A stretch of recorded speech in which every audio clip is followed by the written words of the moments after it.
Bonjour Audrey. Bonjour Raphaël. Parmi ces effets, il y a les émissions de gaz à effet de serre. Vous allez nous donner une idée de l'impact de cette guerre sur le changement climatique. Oui, alors on a très peu d'informations liées aux émissions des guerres pour une raison très simple. Les pays sont obligés par la convention qui crée l'ONU Climat de fournir le bilan de leurs émissions civiles. En revanche, la déclaration des émissions liées à leurs activités militaires à l'étranger ne se fait que sur la base du volontariat et des volontaires, il n'y en a pas beaucoup, il faut être honnête. Des organismes non gouvernementaux travaillent à évaluer ces émissions. C'est le cas de l'Observatoire des conflits et de l'environnement et ils estiment, eux, le poids carbone des opérations militaires à 5,5% des émissions mondiales. C'est considérable parce que ça en ferait le quatrième pays émetteur au niveau mondial. C'est plus, par exemple, que toutes les émissions du continent africain. Alors vous savez, je l'ai assez répété ici, que pour l'instant, les efforts de réduction des émissions de gaz à effet de serre au niveau mondial ne sont pas suffisants pour nous maintenir en dessous de 2 degrés de réchauffement climatique à la fin de ce siècle.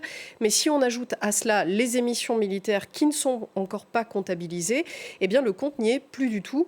D'autant que ces émissions militaires, eh bien, elles sont en augmentation. Selon le Stockholm International Peace Research Institute, en 2024, les dépenses militaires ont augmenté de 9,4% par rapport à 2023.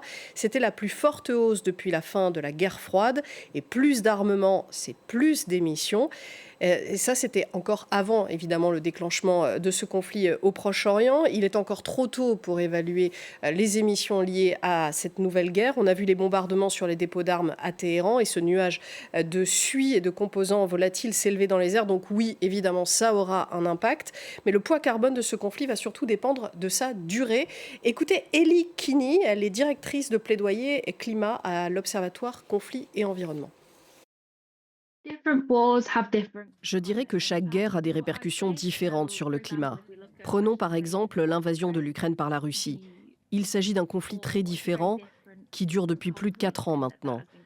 D'après les estimations de l'initiative Greenhouse Gas Accounting of War, ces 4 années ont généré des émissions équivalentes à celles produites par la France en un an. C'est une empreinte carbone vraiment considérable.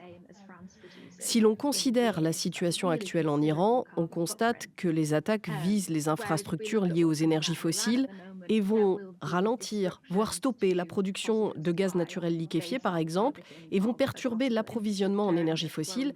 Ça va avoir des répercussions sur la consommation mondiale d'énergie. Alors, si on comprend bien ce que vient de nous dire Ellie Kinney, c'est qu'il pourrait aussi y avoir donc un effet bénéfique à cette guerre. Alors c'est tout le principe du poison et de l'antidote, hein. Les grandes crises provoquent souvent des changements de civilisation. Là, des pays très dépendants aux énergies fossiles pourraient y voir une incitation à chercher plus d'indépendance énergétique auprès de sources décarbonées comme les renouvelables ou le nucléaire. Mais je voudrais pas trop paraître optimiste, c'est pas le ton de la chronique. Le réchauffement climatique encourage bien sûr la montée des tensions dans le monde et les conflits qui en résultent entravent encore plus les efforts pour maintenir un climat vivable. Encore une fois, on va écouter Ellie Kinney. Les conflits qui sévissent actuellement dans le monde ont indéniablement un impact sur l'action climatique mondiale, que ce soit par les émissions qu'ils génèrent, directement et indirectement, mais aussi à travers leur impact sur la coopération internationale, leur impact sur la capacité des pays à se réunir autour d'une table, comme lors de la COP 31 qui se tiendra à la fin de l'année, et à discuter de la manière dont nous pouvons coopérer collectivement dans le domaine de l'action climatique. Les conflits constituent un défi fondamental et rendent cette coopération beaucoup plus difficile.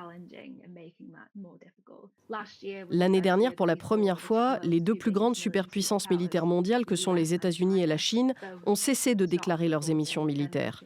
Nous assistons donc à une période de tension accrue et de militarisme croissant, mais aussi à une transparence moindre en matière d'émissions, ce qui constitue une combinaison très dangereuse. Merci Audrey Merci à vous. Racine, toujours très en pointe sur les conséquences environnementales de cette guerre.